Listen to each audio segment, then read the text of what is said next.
राम राम राम सर्वेभ्यः हृत्पूर्वक नमस्काराः स्वागतम् welcome to class 57 of Learn to Chant Bhagavad Gita webinar.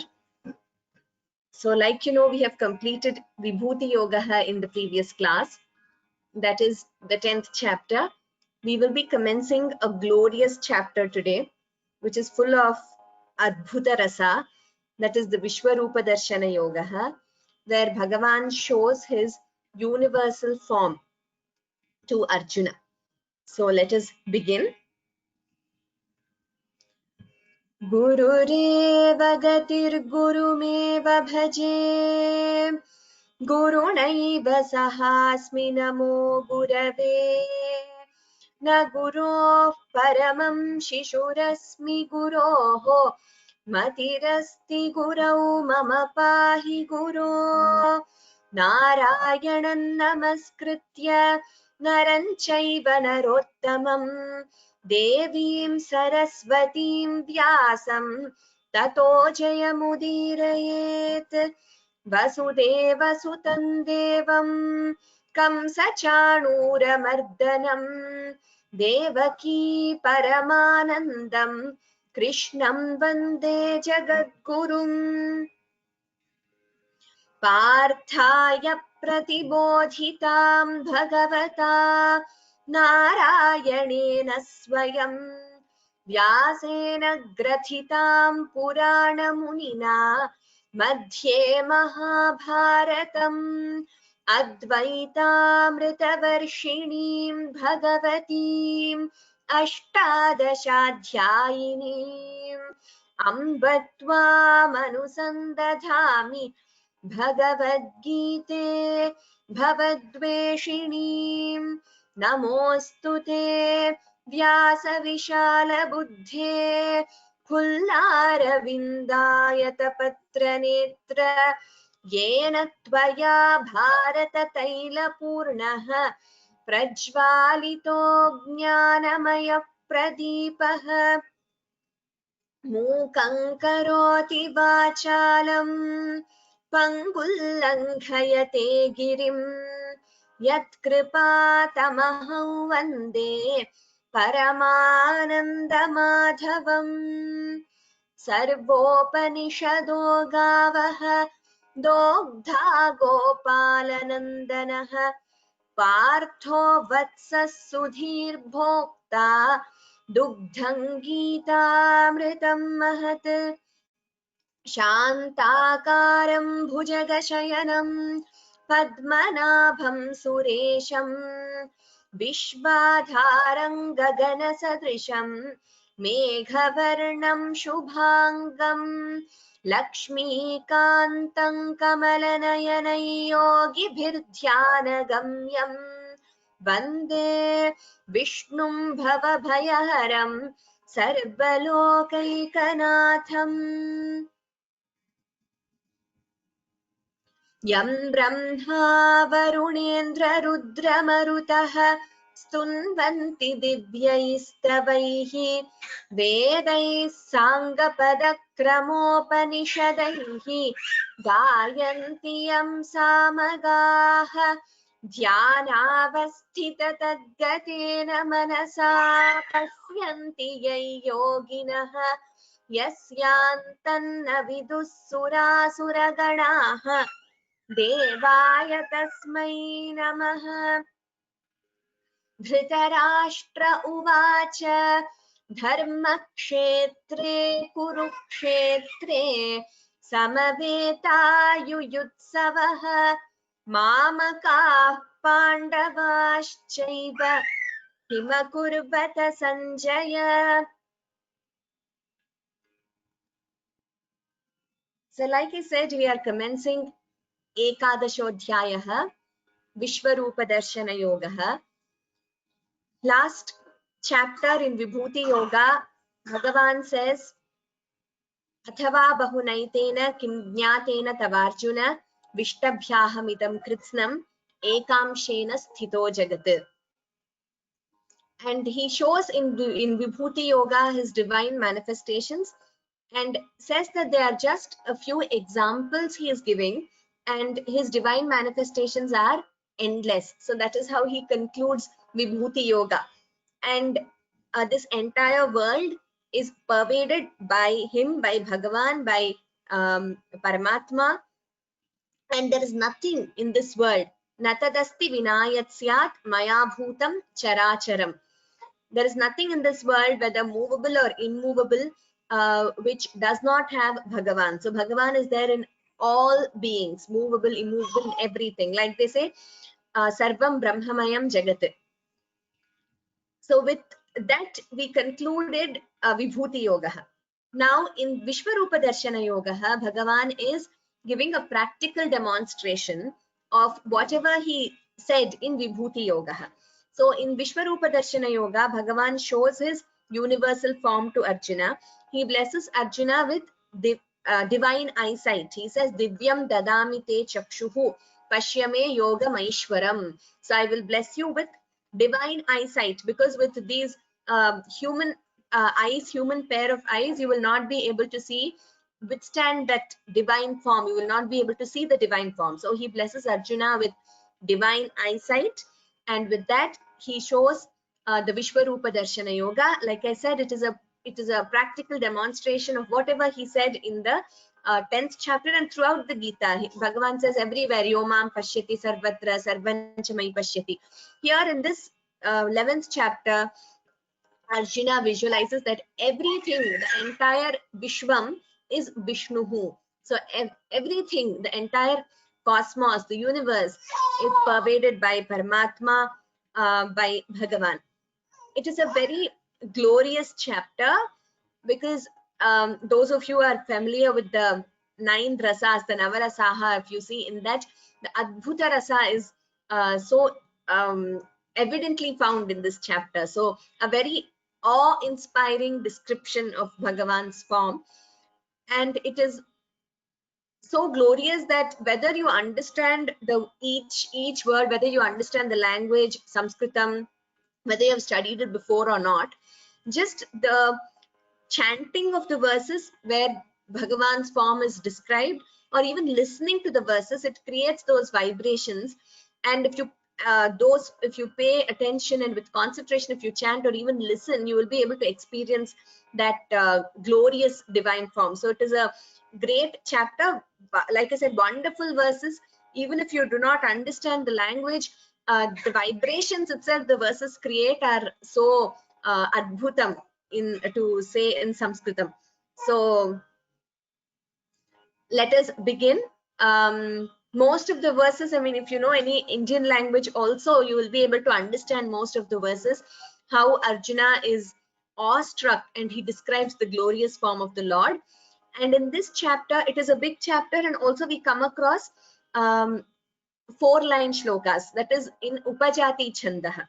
So in Upajati Chandas, you have till now you've learnt a few in Upajati in the 2nd chapter, etc. You will have more of those in this chapter.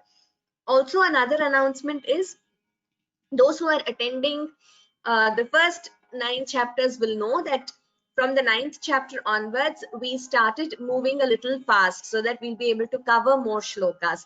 But the 10th chapter, as many had joined newly, I again went back to moving slowly so that you get a hang of how the Sandhi works, Pada works. But by now, most of you would be familiar with the basic rules of pronunciation.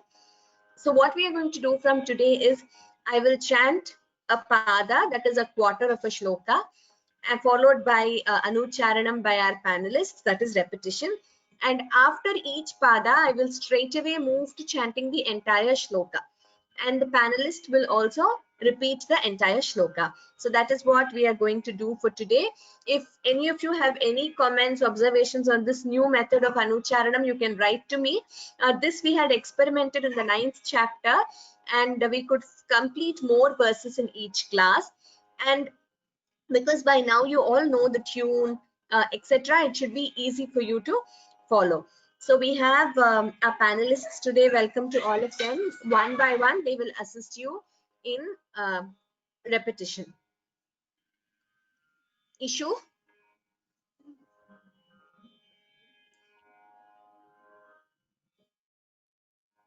Ram Ram Ram Ram Ram Ram.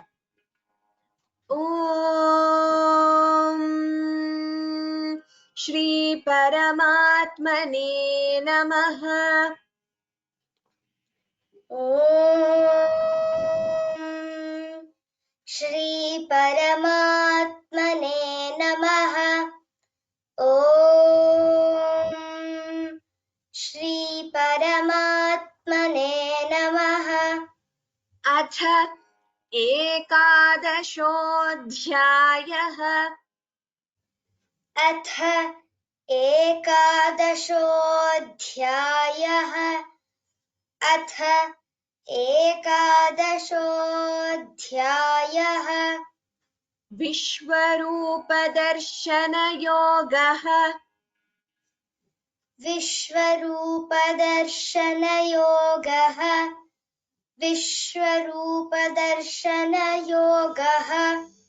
ॐ श्री परमात्मने नमः। अथ एकादशोऽध्यायः। विश्वरूपदर्शनयोगः। ॐ श्री परमात्मने नमः। अथ एकादशोऽध्यायः। विश्वरूपदर्शनयोगः। अर्जुन उवाच। अर्जुन उवाच। अर्जुन उवाच। मदनुग्रहाय परमम्। मदनुग्रहाय परमम्। मदनुग्रहाय परमम्। गुह्यमध्यात्मसंज्ञितम्। गुह्यमध्यात्मसंज्ञितम्। गुह्यमध्यात्मसंज्ञितम्। यत्त्वयोक्तौ वचस्तेन।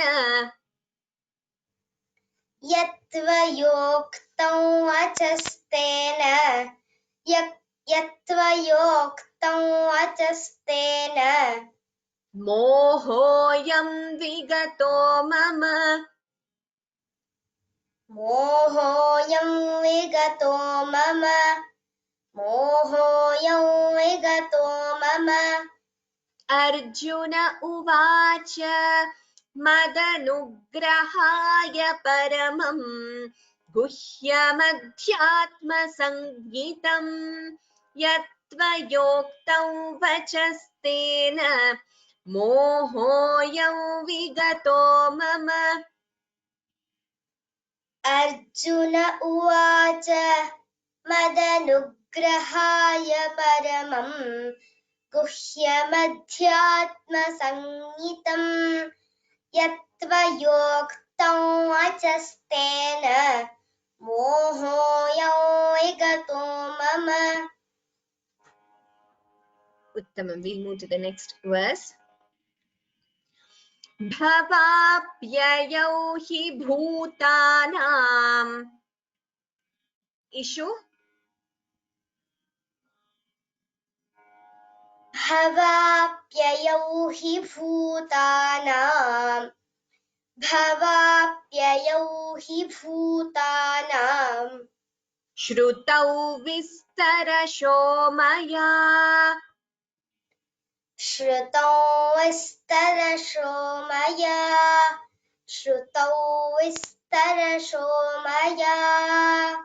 त्वत्तः कमलपत्राक्ष। त्वत्तः कमलपत्राक्ष। त्वत्तः कमलपत्राक्ष। माहात्म्यमपि चाव्ययम्। माहात्म्यमपि चाव्ययम्। माहात्म्यमपि चाव्ययम्। त्वत्तः कमलपत्राक्ष. So jihva muliya, visarga followed by ka. You pronounce it as tvattah kamalapatraksha. And kamalapatraksha is a hrasva, that is It is a short vowel, so please do not prolong it.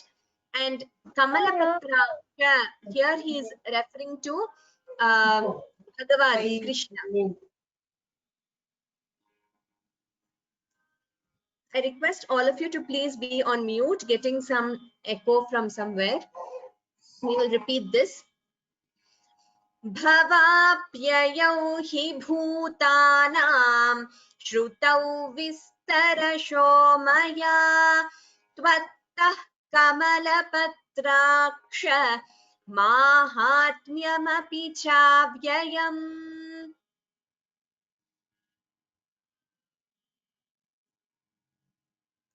I think you're on mute, Ishu. Yes. भवाप्ययौ हि भूतानां श्रुतौ विस्तरशो मया त्वत्तः कमलपत्राक्ष माहात्म्यमपि चाव्ययम्. Uttamam. Next one also issue only. Evametadyathāttham. एवमेतद्यथार्थत्वम् एवमेतद्यथार्थत्वम् Atmanam parameshvara. आत्मानं परमेश्वर आत्मानं परमेश्वर Drashtumichhami te rupam. द्रष्टुमिच्छामि ते रूपम् द्रष्टुमिच्छामि ते रूपम् Aishwaram purushottama. ऐश्वरं पुरुषोत्तम ऐश्वरं पुरुषोत्तम. Please note here. Evametadyathāttham. So you have tha and a sanyukta akshara here, which has a t and a tha and a ta here. So ta tha, both these are there in succession in this word and the next word. You have to be very careful in chanting. Please do not interchange the alpa prana and the mahaprana. So evametadyathāttham atmanam parameshvara drashtumichhami te rupam aishwaram purushottama. Evametadyathāttham atmanam parameshvara drashtumichhami te rupam aishwaram purushottama. एवमेतद्यथार्थत्वम् आत्मानं परमेश्वर द्रष्टुमिच्छामि ते रूपम् ऐश्वरं पुरुषोत्तम. Uttamam. Next one also issue.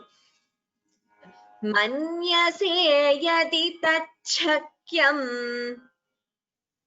मन्यसे यदि तच्छक्यम् मन्यसे यदि तच्छक्यम् Maya drashtumiti prabho. मया द्रष्टुमिति प्रभो मया द्रष्टुमिति प्रभो Yogeshwar tato me tvam. योगेश्वर ततो मे त्वम् योगेश्वर ततो मे त्वम् Darshayatmanamavyayam. दर्शयात्मानमव्ययम् दर्शयात्मानमव्ययम् Manyase yadi tacchakyam maya drashtumiti prabho yogeshwar tato me tvam darshayatmanamavyayam. मन्यसे यदि तच्छक्यम् मया द्रष्टुमिति प्रभो योगेश्वर ततो मे त्वं दर्शयात्मानमव्ययम्। Uttamam. Dhanyavadaha Ishu. So Bhagavan is being asked by Arjuna here. He's being requested by Arjuna to show his divine form, and Arjuna says, "Manyase yadi tat shakyam." If that is possible, Maya drashtum. If it is possible for me to see that form, then Yogeshwara, O Lord of Yoga, please show me that divine form of yours. Next one, next, Neha.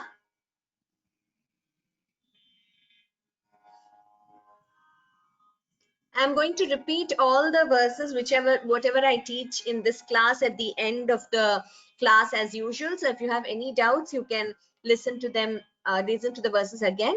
And again in the next class, I'm going to repeat the verses taught in the previous class. So that would be a revision for you. Shri Bhagavanuvacha.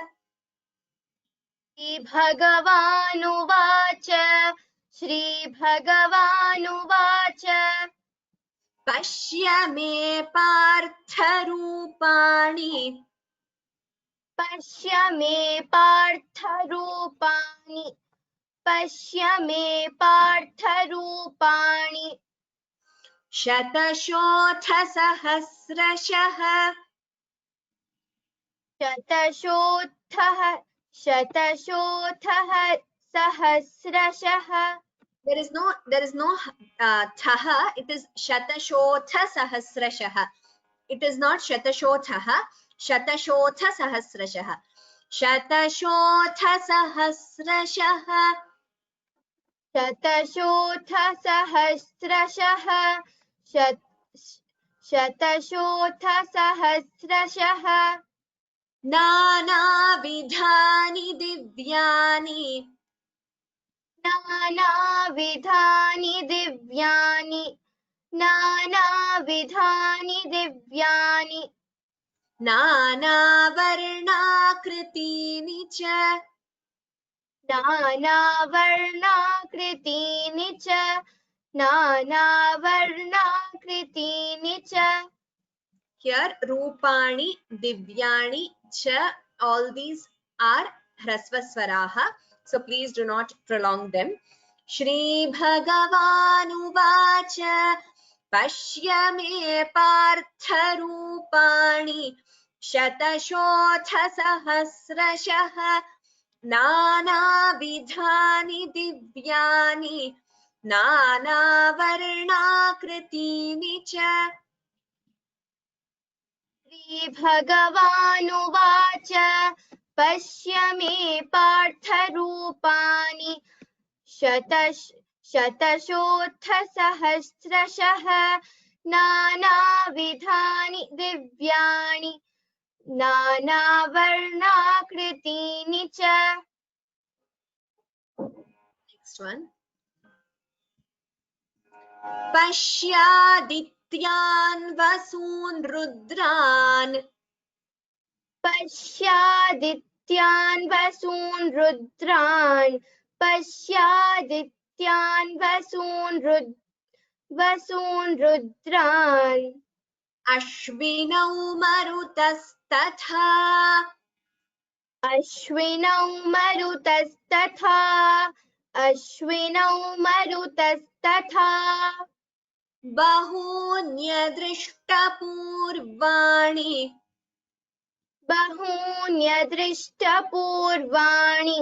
बहून्यदृष्टपूर्वाणि Pashyaश्चर्याणि Bharata. पश्याश्चर्याणि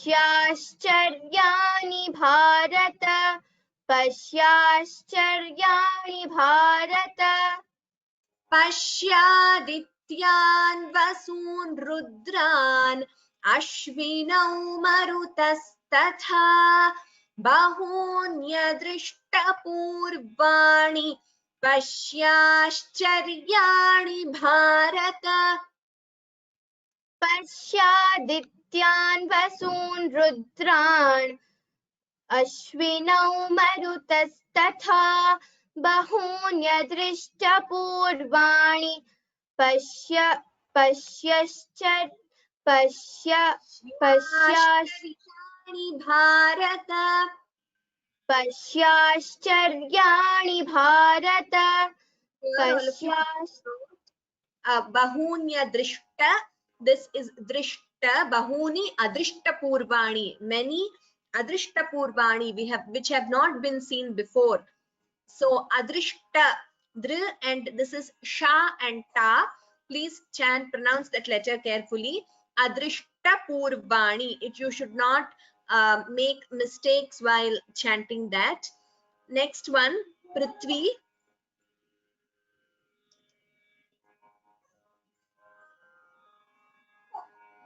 राम महोदय। राम इहैकस्थं जगत्कृत्स्नम् इहैकस्थं जगत्कृत्स्नम् इहैकस्थं जगत्कृत्स्नम् पश्याद्य सचराचरम् पश्याद्य सचराचरम् पश्याद्य सचराचरम् मम देहे गुडाकेश मम देहे गुडाकेश मम देहे गुडाकेश यच्चान्यद्द्रष्टुमिच्छसि यच्चान्यद्द्रष्टुमिच्छसि यच्चान्यद्द्रष्टुमिच्छसि। Here Gudakesha is a hrasva. Like I've told you, Gudakesha is another name for Arjuna, that is the conqueror of sleep. Drashtumichasi, si is also a hrasva swara, so please do not prolong it. And Ihaikastham, anuswara followed by ja. You can combine the sandhi and chant it as Ihaikasthan Jagat Kritsnam. It is also right to chant it as Ihaikastham, completely the anuswara, or combining the sandhi Ihaikasthan Jagat Kritsnam. We will repeat this. Ihaikasthan Jagat Kritsnam Pashyadya Sacharacharam Mama Dehe Gudakesha Yachanyadrashtumichhasi. इहैकस्थं जगत्कृत्स्नम् पश्याद्य सचराचरम् मम देहे गुडाकेश यच्चान्यद्द्रष्टुमिच्छसि। उत्तमम्। न तु मां शक्यसे द्रष्टुम् न तु मां शक्यसे द्रष्टुम् न तु मां शक्यसे द्रष्टुम् अनेनैव स्वचक्षुषा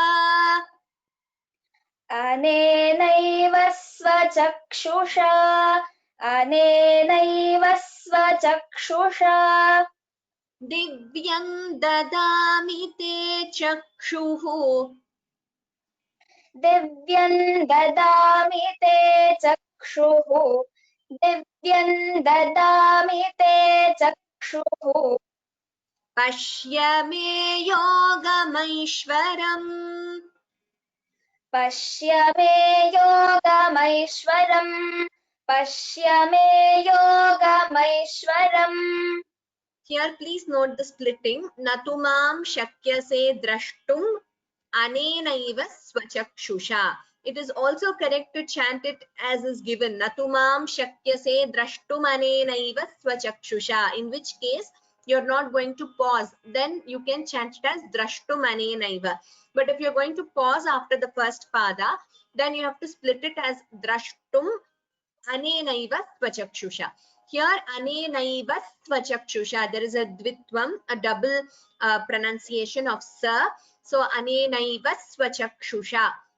Divyam dadami. It's correct to chant it as divyam, complete anuswara, or divyam dadami, combining the sandhi. So here Bhagavan obliges to the request of Arjuna and says he is going to show Arjuna the universal form. But Bhagavan says that he will not be able to see it with his eyes, like I was saying in the beginning of this webinar. So, divyam dadami te chakshuhu. Te divyam chakshuhu dadami. I will bless you with divine eyesight, with which you will be able to see the Vishwarupa. Na tu mam shakyase drashtumanenaiva svachakshusha divyam dadami te chakshuhu pashya me yogamaishwaram. न तु मां शक्यसे द्रष्टुमनेनैव स्वचक्षुषा दिव्यं ददामि ते चक्षुः पश्य मे योगमैश्वरम्. Sanjaya uvacha. Sanjay uvacha Eva muktva tato rajan. eva muktva tato rajan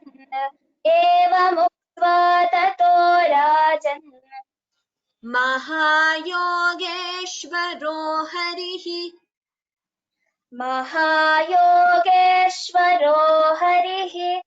महायोगेश्वरो हरिः Darshayamasa parthaya. दर्शयामास पार्थाय Paramam rupamaishwaram. परमं रूपमैश्वरम्. Here Sanjaya is addressing Dhritarashtra, like Rajan here refers to Dhritarashtra. Sanjaya, who has also been blessed with a divine eyesight to witness what is happening in the Kurukshetra battlefield and narrate the events to the blind king Dhritarashtra. So he says, saying thus, O Rajan, O king, Mahayogeshwara, the Lord of Yoga, Harihi, Vishnu, Bhagavan, Krishna, Darshayamasa, he showed his divine form to whom? Parthaya, to Arjuna. Sanjaya uvacha eva muktva tato rajan mahayogeshvaro harihi darshayamasa parthaya paramam rupamaishwaram. Sanjaya उवाच एवमुक्त्वा ततो राजन् महायोगेश्वरो हरिः दर्शयामास पार्थाय परमं रूपमैश्वरम्. Uttamam. Next verse. Anekavaktranayanam. Anekadbhutadarshanam.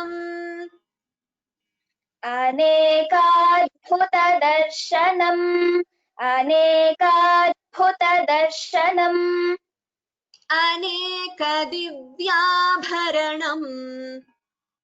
अनेकदिव्याभरणम् Divyanekodhyatayudham.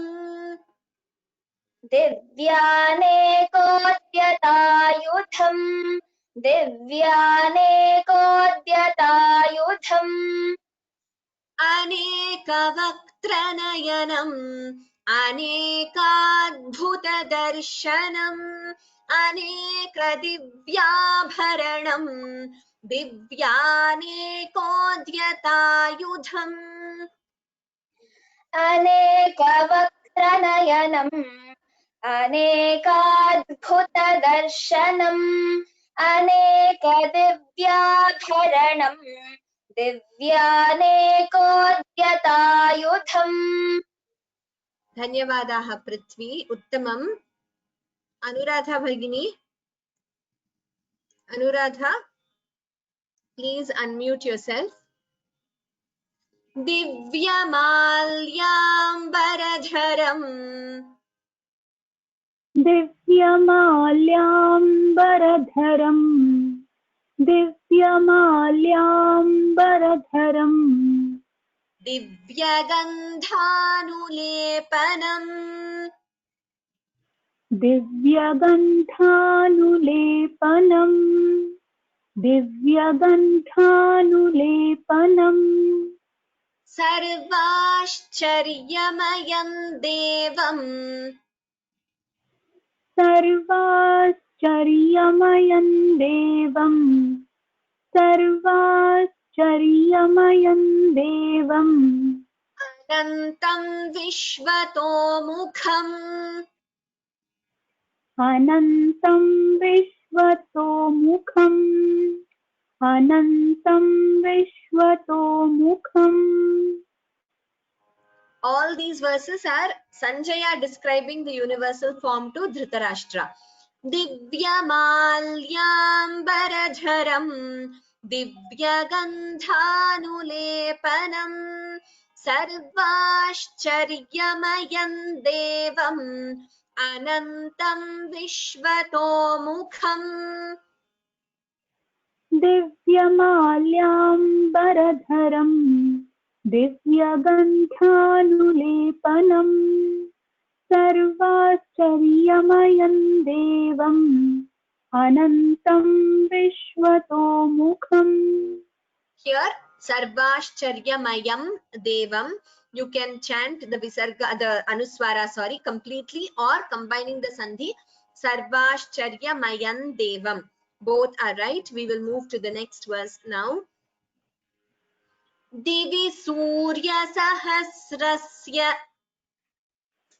दिवि सूर्यसहस्रस्य दिवि सूर्यसहस्रस्य Bhavedyugapaduthita. भवेद्युगपदुत्थिता भवेद्युगपदुत्थिता Yadi bhasadrishi sa syat. यदि भासदृशी सा स्यात् यदि भासदृशी सा स्यात्. Yadi bhaha is here, so we have to combine the sandhi and chant it as yadi bhas sadrishi. So a second sa is heard before the sa here. Instead of the visarga, we chant it as yadi bhas sadrishi. So that second sa should be heard before the sa. I will repeat it. Yadi bhas sadrishi sa syat. यदि भासदृशी सा स्यात् यदि भासदृशी सा स्यात्. भासस्तस्य महात्मनः. भासस्तस्य महात्मनः भासस्तस्य महात्मनः. So here the universal form of the Lord, Sanjaya is saying, how is it Divi Surya Sahasrasya, if there are 1,000 suns which are shining Yugapata at a time. So even just one sun, we cannot look at the sun directly. Sun is so bright, has so much of effulgence and luster that it's not possible for us to look at even one sun directly when it is shining brightly. So if you can imagine 1,000 suns shining at a time very brightly, what is the tejas? That is how that much of tejas the universal form of the Lord has. So that is what Sanjaya is saying here. Divi Surya Sahasrasya Bhavedyugapaduthita Yadi Bhasadrishi sa syad Bhasastasya Mahatmanah. दिवि सूर्यसहस्रस्य भवेद्युगपदुत्थिता यदि भासदृशी सा स्यात् भासस्तस्य तस्य महात्मनः. Yadi, it shouldn't be Yadi Bhasadrishi. That's not how it should be chanted. It should be chanted as Yadi Bhasadrishi. The Sa should be heard instead of the Visarga. Could we listen to it again? The second line. यदि भासदृशी सा स्यात् भासस्तस्य महात्मनः. Just for everyone's reference, it should be clearer here. Yadi Bhasadrishi. The Sa should be heard clearly. There is another, instead of the Visarga, we chant the Sa there. So that should be heard clearly. It shouldn't be heard as Yadi Bhasadrishi. Yadi Bhasadrishi. That Sa should be heard. So please, all of you note that. Next one, Rama Shankar Bhagini.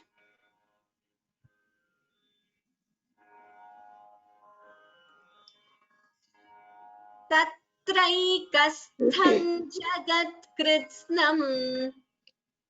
तत्रैकस्थं जगत्कृत्स्नं तत्रैकस्थं जगत्कृत्स्नं. It is kritsnam.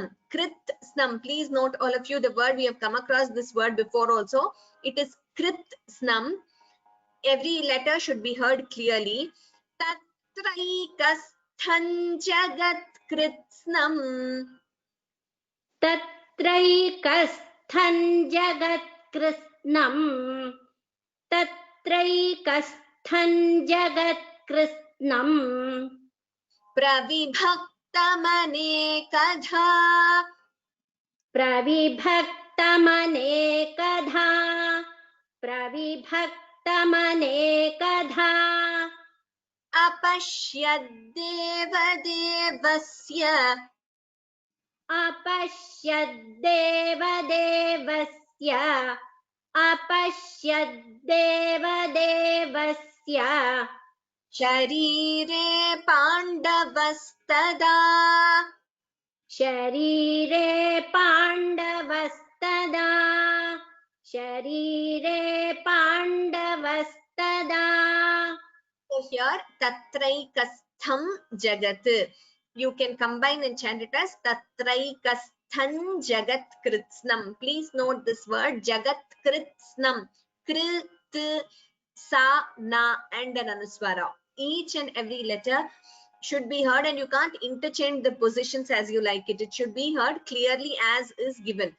Tatraikastham jagat kritsnam prabhibhaktamanekadha apashyadevadevasya sharire pandavastada.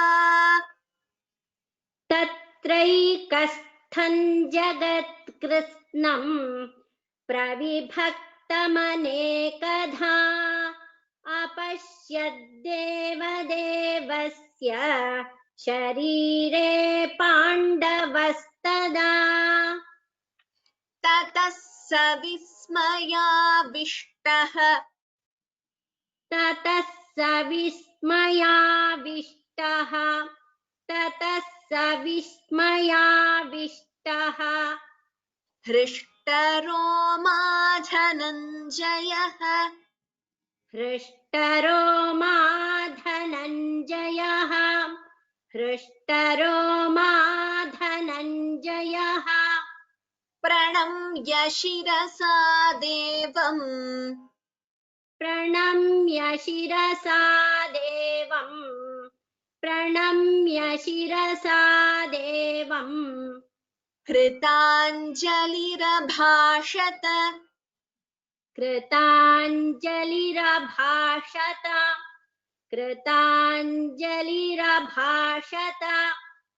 ततः स विस्मयाविष्टः हृष्टरोमा धनञ्जयः प्रणम्य शिरसा देवम् कृताञ्जलिरभाषत. ततः स विस्मयाविष्टः हृष्टरोमा धनञ्जयः प्रणम्य शिरसा देवम् कृताञ्जलिरभाषत. Here tataha plus sa, you chant it as tatassa, combining the sandhi. Dhanyavadaha Bhagini. Next one, Priyadarshini Bhagini.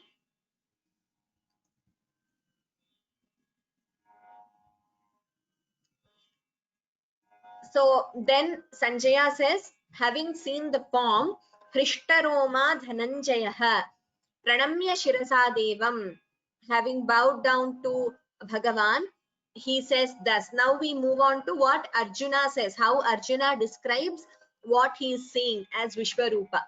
Arjuna Uvacha. Arjuna उवाच अर्जुन उवाच Is oo, so it should be chanted as oo. While chanting, all of you please note that it should not be chanted as voo. We should not hear it as Arjuna vuvacha. It should everywhere it is Arjuna uvacha. Arjuna uvacha. Arjuna उवाच अर्जुन उवाच Pashyami devamstav devadehe. पश्यामि देवांस्तव देवदेहे पश्यामि देवांस्तव देवदेहे सर्वांस्तथा भूतविशेषसङ्घान्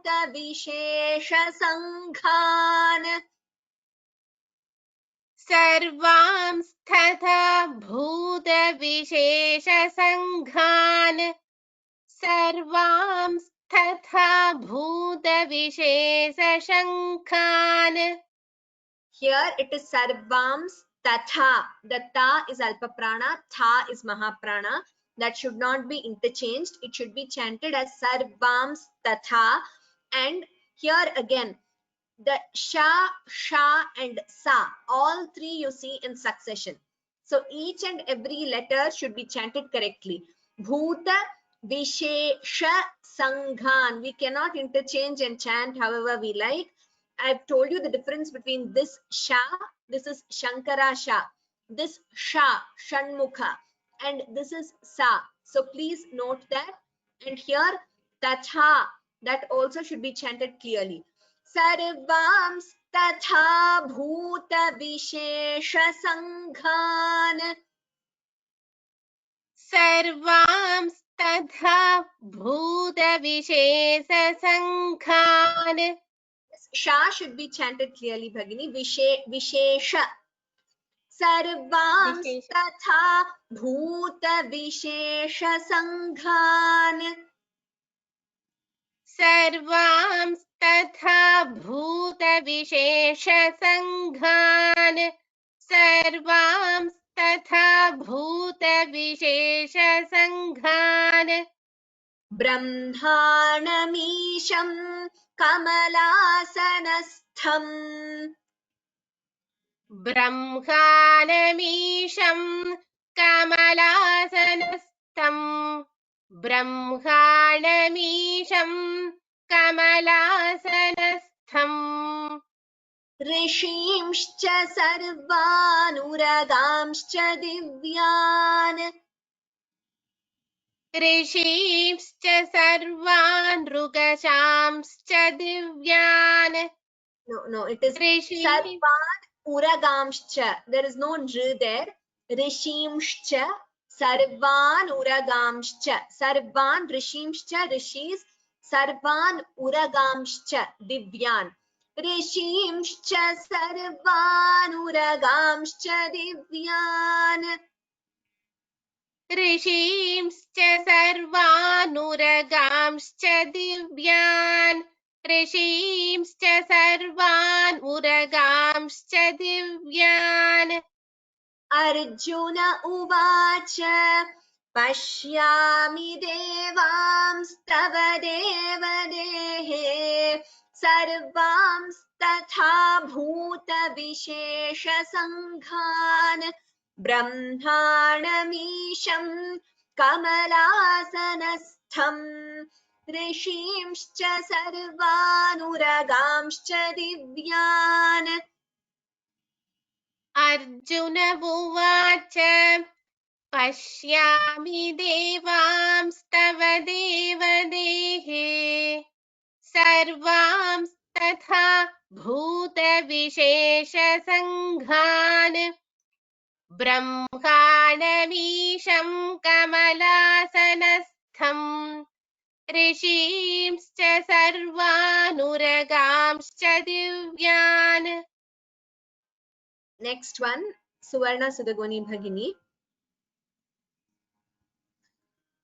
Just another thing. Namaste. Just here, all of you note Rishimscha, the pronunciation. It is not Rishimscha. It should not be heard. I've repeated this many times. It is not Rishimscha. Here also, it is not Uragamscha. There is no sa there. It is Sha, Shiva, Shankara, Shubham. That's Sha. Rishimscha. This Sha is different from this Sha here. Rishimscha. Very common. We hear it as Rishimscha, Uragamscha. That is not correct. Rishimscha, Uragamscha. We have here, like I showed you here, we have 3 different letters. This is the Sha, Sha, and Sa. And each letter has a different pronunciation. So please note that while chanting, you should chant it as per the letter itself. It cannot be interchanged. And there are a lot of such words and letters in the 11th chapter. Please pay attention to each letter and go through the recordings again, listen to it. And we have this big shlokas, like this is an example of a big shloka, that is Upajati Chandaha. There is a change in the tune and there are more words, more letters in each pada, 11 letters in each pada. So please note that. We will go to the next verse. अनेकबाहूदरवक्त्रनेत्रम् अनेकबाहूदरवक्त्रनेत्रम् अनेकबाहूदरवक्त्रनेत्रम् पश्यामि त्वां सर्वतोऽनन्तरूपम् पश्यामि त्वां सर्वतोऽनन्तरूपम् पश्यामि त्वां सर्वतोऽनन्तरूपम् नान्तन्न मध्यन्न पुनस्तवादिम् नान्तन्न मध्यन्न पुनस्तवादिम् नान्तन्न मध्यन्न पुनस्तवादिम् पश्यामि विश्वेश्वर विश्वरूप पश्यामि विश्वेश्वर विश्वरूप पश्यामि विश्वेश्वर विश्वरूप. Here, please note here, nantam na, the anuswara followed by na. You can combine and chant it as nantanna. And madhyam na, again anuswara followed by na. Combine the sandhi and chant it as madhyanna. Pashyami, pashyami. This word comes again and again. Pashyami means I see, I see. So Bhagavan is, Arjuna, sorry, is describing what he sees, the Vishwarupa. Vishveshwara, Vishwarupa. We will repeat this. Aneka bahudara vaktra netram pashyami tvam sarvatonantarupam नान्तन्न मध्यन्न पुनस्तवादिम् पश्यामि विश्वेश्वर विश्वरूप. अनेकबाहूदरवक्त्रनेत्रम् पश्यामि त्वां सर्वतोऽनन्तरूपम् नान्तन्न मध्यन्न पुनस्तवादिम् पश्यामि विश्वेश्वर विश्वरूप. Next verse. किरीटिनं गदिनं चक्रिणं च किरीटिनं गदिनं चक्रिणं च किरीटिनं गदिनं चक्रिणं च तेजोराशिं सर्वतो दीप्तिमन्तम् तेजोराशिं सर्वतो दीप्तिमन्तं तेजोराशिं सर्वतो दीप्तिमन्तम् पश्यामि त्वां दुर्निरीक्ष्यं समन्तात् पश्यामि त्वां दुर्निरीक्ष्यं समन्ताद् पश्यामि त्वां दुर्निरीक्ष्यं समन्ताद् दीप्तानलार्कद्युतिमप्रमेयम् दीप्तानलार्कद्युतिमप्रमेयम् दीप्तानलार्कद्युतिमप्रमेयम्. So here you can combine the sandhi kiritinam gadinam. You can chant it as kiritinam gadinam, gadinam chakrinam cha. Again gadinam chakrinam and chakrinam and cha chakrinan cha. So the entire pada you can combine the sandhis. Kiritinam gadinam chakrinan cha. And here again it's a sandhi here. While splitting you could chant it as samantat th instead of the. Or you can combine and chant it as Durnirikshyam Samanta Deeptanalarka Dyutimaprameyam. I will chant again. Kiritinam Gadinam Chakrinam cha Tejorashim Sarvato Deeptimantam Pashyami Tvan Durnirishyam Samanta Deeptanalarkadyutimaprameyam. किरीटिनं गदिनं चक्रिणं च तेजोराशिं सर्वतो दीप्तिमन्तं पश्यामि त्वां दुर्निरीक्ष्यं समन्तात् दीप्तानलार्कद्युतिमप्रमेयम्. So, Dhanyavadaha Bhagini. As you see, these verses are, you need practice to understand each word and chant. So, please be careful while chanting and practice the verses at home. Without practice, it's going to be difficult to chant it correctly. So, once you practice them, then definitely you will be able to chant them. Next, Anuradha Bhagini. Next verse. त्वमक्षरं परमं वेदितव्यम्. Anuradha Bhagini, it says self-muted. Please unmute yourself. त्वमक्षरं परमं वेदितव्यम् त्वमक्षरं परमं वेदितव्यम् त्वमस्य विश्वस्य परन्निधानम्. त्वमस्य विश्वस्य परन्निधानम् त्वमस्य विश्वस्य परन्निधानम् त्वमव्ययः शाश्वतधर्मगोप्ता. त्वमव्ययः शाश्वतधर्मगोप्ता त्वमव्ययः शाश्वतधर्मगोप्ता सनातनस्त्वं पुरुषो मतो मे. सनातनस्त्वं पुरुषो मतो मे सनातनस्त्वं पुरुषो मतो मे.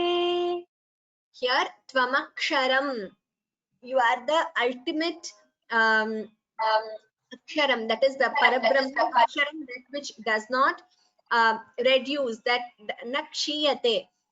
Tvam Aksharam Paramam, you are the absolute truth which has to be known, Veditavyam. So like we saw all this while in Vibhuti Yoga, etc., whatever was explained, now Arjuna is saying that practically in Vishwarupa Darshana Yoga. Here Param Nidhanam, while combining the Sandhi, we chant as Parannidhanam. param nidhanam.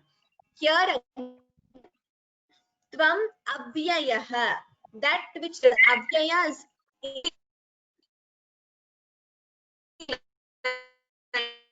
that which does not reduce or decline. Tvam avyayah shashvata dharma. Please combine the sandhi and chant it as tvam avyaya shashvata dharma gopta. I will chant the verse once.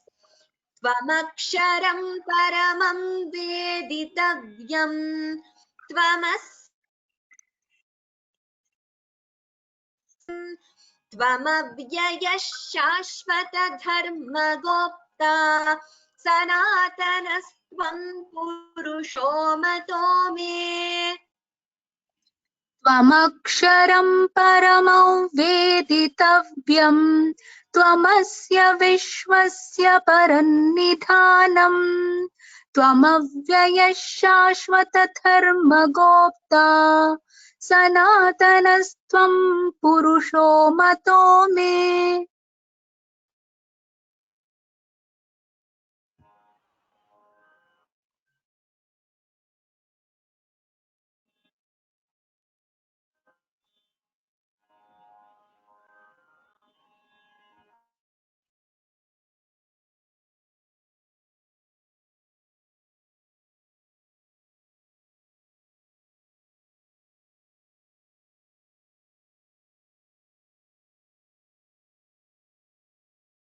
Can you hear me, Anuradha Bhagini?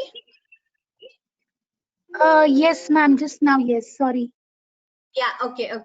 Chamyatam, I think I lost the connection for some time in between. I hope you're able to hear me now. Yes, ma'am. Do you want me to repeat it? Yes, please repeat this verse. त्वमक्षरं परमं वेदितव्यं त्वमस्य विश्वस्य परन्निधानम् त्वमव्ययः शाश्वतधर्मगोप्ता सनातनस्त्वं पुरुषो मतो मे. Uttamam, dhanyavadah Bhagini. Let us just quickly revise all the verses we have learnt today. If any of you have any comments on the new method of Anucharanam, please let me know. We are doing this so that we will be able to cover more verses every class. But I understand that 11th chapter has a lot of big verses, big words, and if you have any suggestions, etc., please let me know. Anyway, so today I will quickly recap all the verses we have learnt, so that you can practice them during this week before next class.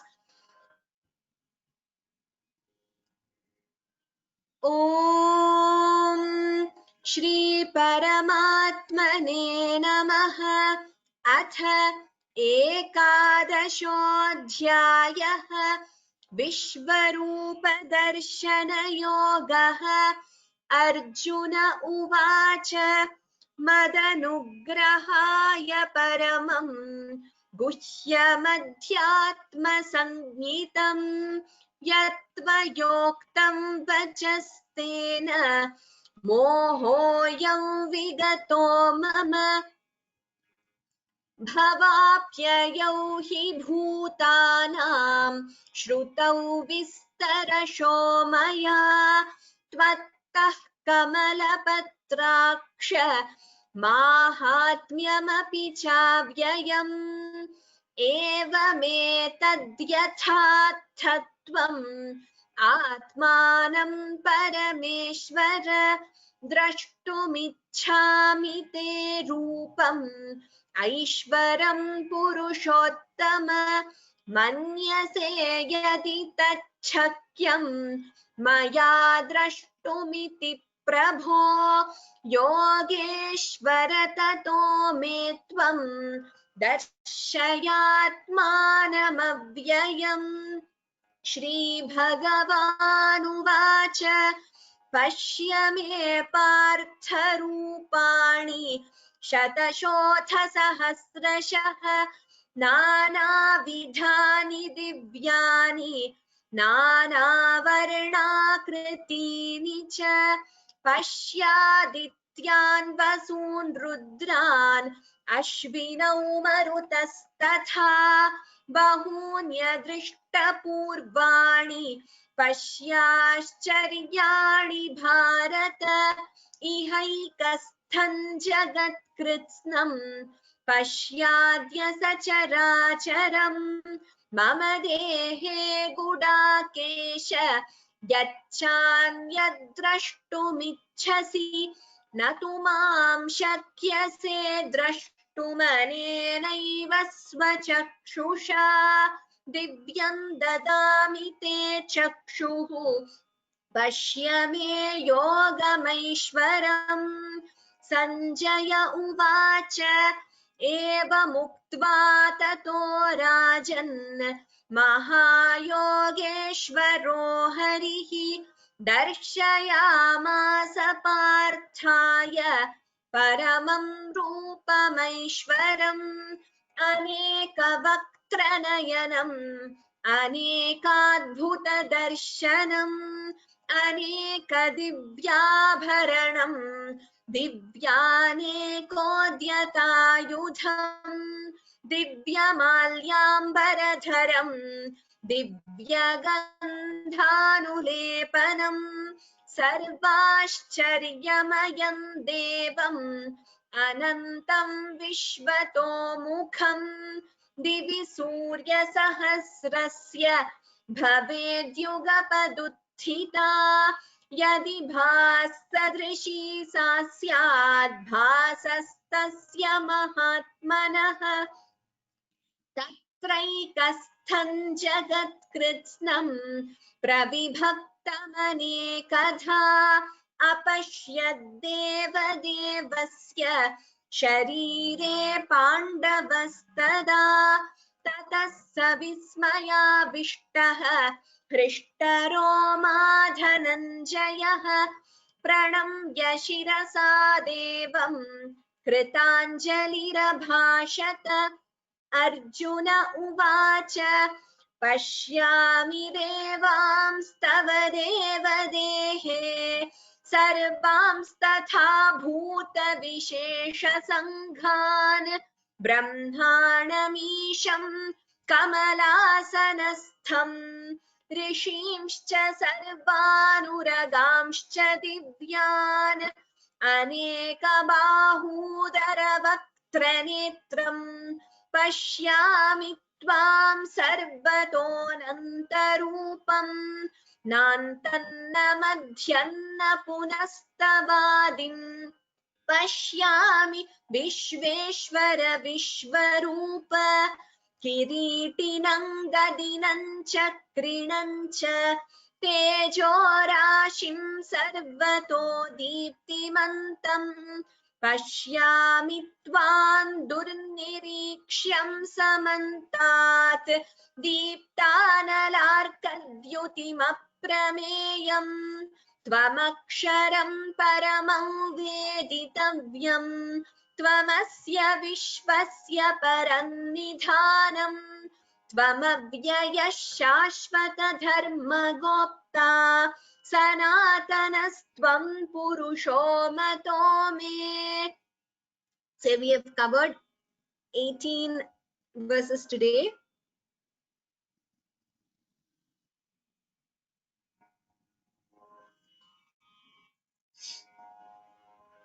Yes, some of you have said that this was a bit fast, this session.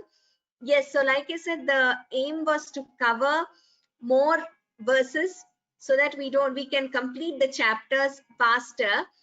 Maybe, you know, by the next Gita Jayanti, probably that is being very ambitious, but you'll be able to learn more in 1 hour in each class if you, and you have 1 week to practice. So it will need more effort on your part because you will have the recording with you. You will be able to understand how to pronounce each verse if you go through the recordings.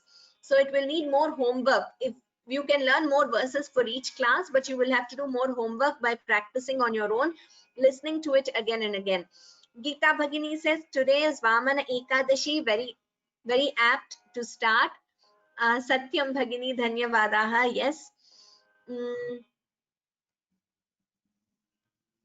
Okay, I have received all your feedback on this new method of chanting. I will think about it, and we will see next class if we will follow this or we will go a bit slower. 15th shloka, Nandana Bhagini, Devamstava. Pashyami Devamstava. We don't chant it as Devanstava. No, it is in between a word Devantava. It's already a sandhi combined in between a word. We chant it as Devamstava only.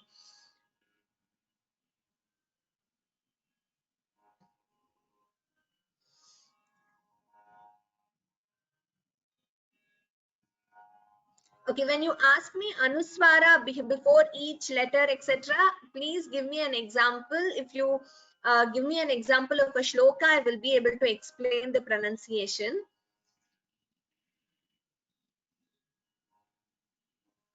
17th verse, last pada, can you split? Okay, last pada. Deeptanalarka dyutim aprameyam. Deeptanalarka dyutim. If you want to split, you can split after dyutim, but it's not really an appropriate place for splitting. And also this entire line is one pada. Deeptanalarka dyutim aprameyam. So instead of splitting after arka dyutim, you can chant it as Deeptanalarka dyutim aprameyam. Also, this chapter is a great exercise, breathing exercise. Will increase your lung capacity because you have big words, sometimes a compound word, Samastapadam, the entire pada in a verse of Upajati Chandas has to be chanted at a stretch. So you will be able to improve your chanting. Okay, some of you have asked for repeating the padas for longer verses. Okay, so I will go through the feedback and decide like I told you. Let us conclude as there is another class starting soon. Yatra Yogeshwarah Krishnah Yatra Partho Dhanurdharah Tatra Shrir Vijayo Bhutihi Dhruvani Tirmatirmama.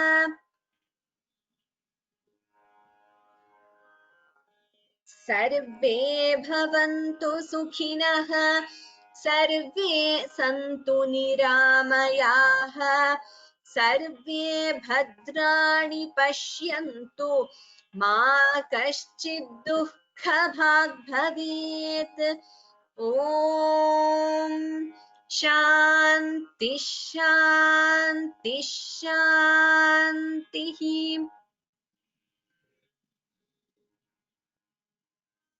सर्वेभ्यः हृत्पूर्वक नमस्काराः and धन्यवादाः to all of you. Also thank you to all the panelists, Anuradha Bhagini, Ishu, Neha, Priyadarshini Bhagini, Ramashankar Bhagini and Suvarna Bhagini. I'm getting a lot of mixed responses. Some of them are saying that this space is good so that they can practice and learn more verses. And a few others feel that it will be better if we repeat it. So let me think over and we will see by next class. Dhanyavadaha. Agami Shanivasare Punarmilamaha. We will meet again at the same time next Saturday. Ram Ram Ram. ధన్యవాదాలు. రామ్ రామ్ రామ్.